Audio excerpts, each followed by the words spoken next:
today we've got Meghana here with us. She's currently working as a specialist design engineer. She's got 10 years of experience in the IT domain as a Q&A tester, and after that she took a slight break and then came back in again to start the career journey in the cloud industry. So there are a lot of things that you can learn today from this session as well. So make sure that you're very focused and listening to all the questions. If you guys have any questions as well, make sure you put them down in the comment section of this video, and someone from my team would be making sure that those questions are answered. So without any further ado, let's start. Thank you very much, Meghana, for taking the time off for this session. Thank you, Shivansh. Thank you for having me today. Sure. So we're going to start from the very basics, and we're going to start from the very start as well. So could you please tell us a little about your own individual career journey? I'm BE graduate in electronics and communication, and have 10 years of experience as a test lead in both automation and manual testing. And I started my initial career was in India, and later I moved to UK, and I continued my career in the testing. And due to COVID and for other reasons, I took a career break. And with now again, I'm restarted my career recently. Okay. So Meghana, you mentioned that you have over around 10 plus years of experience in the testing domain, and then you shifted to the Kubernetes as well. So how is that shift like for you? Oh, it's a different world altogether. Vaguely I remember, I was aware of Dockers, and during my testing career, I was looking to build a testing framework with Dockers. I just loved Dockers, and I had a career break, so I couldn't do anything further. During interaction with Atul, he suggested I do the course on Kubernetes. I had no clue what actually Kubernetes was all about. I was apprehensive if this was really for me, but Atul boosted my confidence that I could do it. And honestly, I'm very grateful to him. Initially, it was shifting from Windows to Linux. So you can imagine it's from Windows to Linux. So yeah. Yes, I can understand, especially with the framework when we talk about the basics as well. The dashboard or the framework of the two operating systems are so different. Yes, true. So, there was a lot of difficulty, I understand, especially with these two things being very different in nature, even when you're talking about basics, how testing and Kubernetes work. How were you able to overcome that, and what were the things that you kind of experienced while you were trying to make this shift? Well, first of all, you have to start believing in yourself, and you need that little bit boost. And as I said, Atul boosted that confidence to say that I could do it. And later was my journey towards Kubernetes. So initially, to begin, coming from more of doing on a Windows, it was something on a Linux. So K21 had a basic Linux course, and as part of a free course as well. So that was really helpful initially to begin with. And because I had a lot of time, and they had some short videos that has helped you to go through the videos, and you're free to join any time, any batches of course, because they were scheduling on weekends, and even you have on weekdays as well. So yeah. So did you feel like the course that you took up at K21 Academy for the transition that you were trying to do, that it was able to meet all your needs for learning Kubernetes at that particular time? Yes. Okay. Because it was a well-designed course, so it was inclusive of everything, like what was needed in the market, the latest trends. So not only for one cloud, it was done for AWS, Azure, Google Cloud. So you get the flavors for all the clouds. So that was really good. Okay. So what would be the learnings that you've learned in this journey of shifting from a testing background to Kubernetes? What were the things that you learned while you were making this transition? Well, initially I had like a burning desire to shift my career during the career break, but I was clueless, and I'm glad Atul came to my rescue and guided me. My takeaway for career shifting would be a desire to shift and research enough to know what the latest trends and technology, and passion for the specific subject. You should have the passion actually, and be keen to learn. Okay. And also, this wouldn't be easy. It's an uphill battle, so it demands time and dedication. Yes, definitely. So, do you feel like cloud industry as a whole is something that you regularly have to, update yourself with the new things that are coming in the cloud industry, whether it's the new certification that's coming up or whether it's the new developments in that particular technology of sorts, to say the least? yeah, because whole industry is most of the companies are shifting onto cloud. So I think it's added advantages if you do some certifications on the cloud, and also that will boost your confidence to confidently say some new things on the clouds. Okay. So, you yourself have taken the certification exam for CKA, a Certified Kubernetes Associate. Can you tell us a little about that? What was your experience like with that particular certification exam? Yes, initially it was like daunting when I started my preparation. And earlier, because I had a testing background, I had done 3 certifications for testing, and which usually had some multiple choice based questions. But CKA was a whole different experience, as you have to solve the questions. So you have to run the commands, and you have to edit the YAML files. Yeah, it was a kind of a different experience.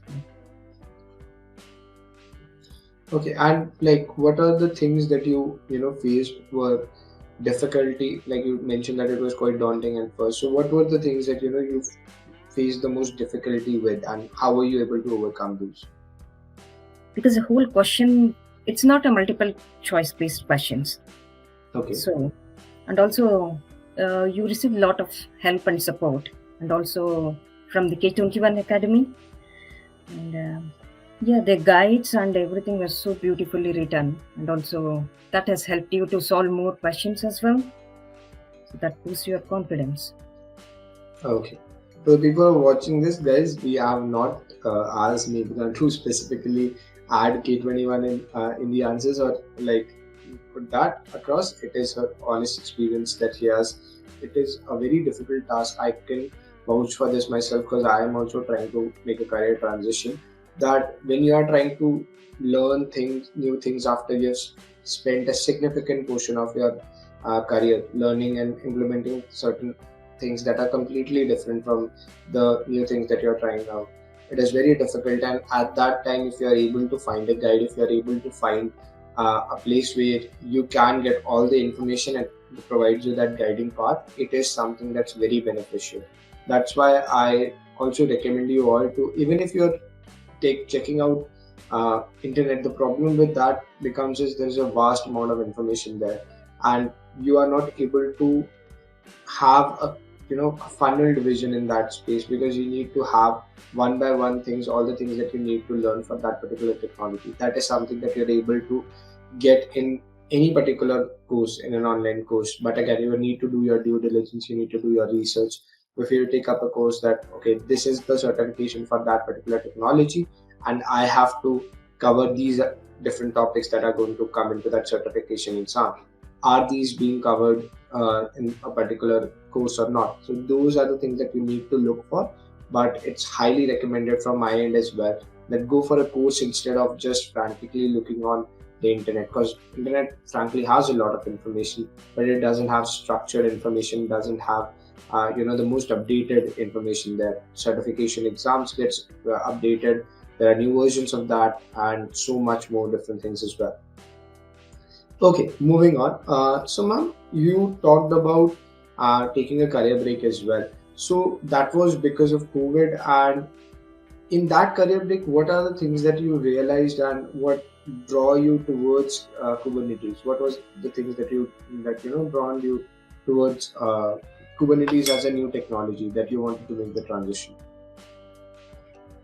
Yeah, as I said earlier, because of the Dockers, I was aware of Dockers, and because of Atul, I came to know about the Kubernetes, which is an orchestration tool, and seriously, I was looking for a career change. So this was, I thought, because I had a passion for Docker, so that was a first step for me that pushed me to go for the Kubernetes.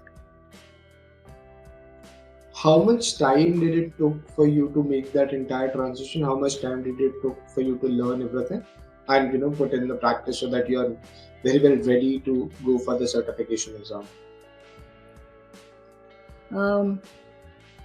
The decision, it took me for just 1 week to know I have to really do with the Kubernetes. And yes, then I enrolled the course on K21 Academy. So it's almost took around another 6 more months for me to do the certification. Yes, I did almost. Within a year, I was certified from the whole transition from decision making to certified Kubernetes. Yeah.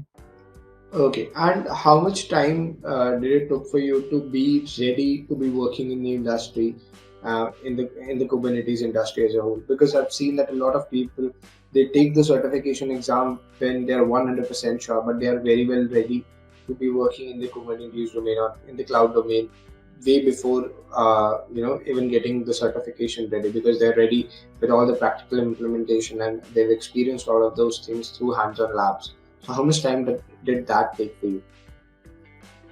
Well, to be honest, I'm not working on Kubernetes as such. Now I'm working with the CI/CD pipelines. But definitely the course on the Kubernetes has boosted because of my DevOps background as well now. Mm-hmm. Because I've been exposed to different clouds. So CI/CD on AWS wasn't much difficult for me to do. Okay. So yeah, this has really helped me. So how much time did it took for you to start learning the CI/CD and get proficient in that? Because the kind of CI/CD what we did on the Kubernetes, well, it wasn't much difficulty in learning the AWS CI/CD pipelines. So it was just 1 week I was able to on my toes. Okay, that's great. So our next question would be, what would be your tips for the freshers who are trying to get into the Kubernetes industry as a whole or trying to learn Kubernetes? Well, many companies today are migrating to microservice architecture. So container orchestration with Kubernetes is one of the most in-demand skills in technology. Especially in my case, I had a career break. Certification was a must for me to say I had the best utilization of my time during the break. I would say even certifications are the evidence to say that you went through that learning journey. So I think who want to get into the Kubernetes industry, in my opinion, if you lack some experience, I would say go for the certifications. Okay, ma'am. The next question would be, you have been a K21 learner. You mentioned multiple times throughout the session as well that it helped you. So what was your honest experience with K21 Academy as a platform where you learn Kubernetes from the scratch and you started your learning in the online space as well, and after taking a break that it was able to help you out? What was your entire experience as a student at K21 Academy? Well, my experience with K21 has been fantastic. And apart from Kubernetes, I had registered for the bonus class, DevOps Foundation as well. So even with that bonus class, now my career has changed now because I'm doing into CI/CD pipelines. So you get more of exposure just with the bonus class. So, and also the tech support helped me a lot in resolving my queries as well. And I remember in one of the interview, I was asked to solve the questions. So it was given to, I was asked to do the Docker images for the two services, and they've asked it to the Golang language, so which I never did, and I tried my best, and I got through really 70%, and finally I got help from K21 Academy support, and yes, I was able to do that assignment. So in a way, yes, that also on the back of your mind, it feels like somebody is there to support you always when you are on the job or even without a job. So I think that was a really good experience. Okay. I believe at that particular stage of your learning journey, when you are trying out something new from the very scratch, it definitely helps that there is someone to kind of hold your hand and guide you through the entire journey, help you out whenever that is needed. So yeah, I completely understand and kind of relate to you on that space as well. So thank you very much, Meghna, again for taking the time off. It was a very informative session. I hope that the people who have watched it, especially our team who are coming back and trying to get into the cloud domain after a decent break, they can have that motivation, they can have that belief in themselves again that it's very much possible. It might just take a little bit of time, but they just have to stay resilient and persistent with their learning journey. Thank you.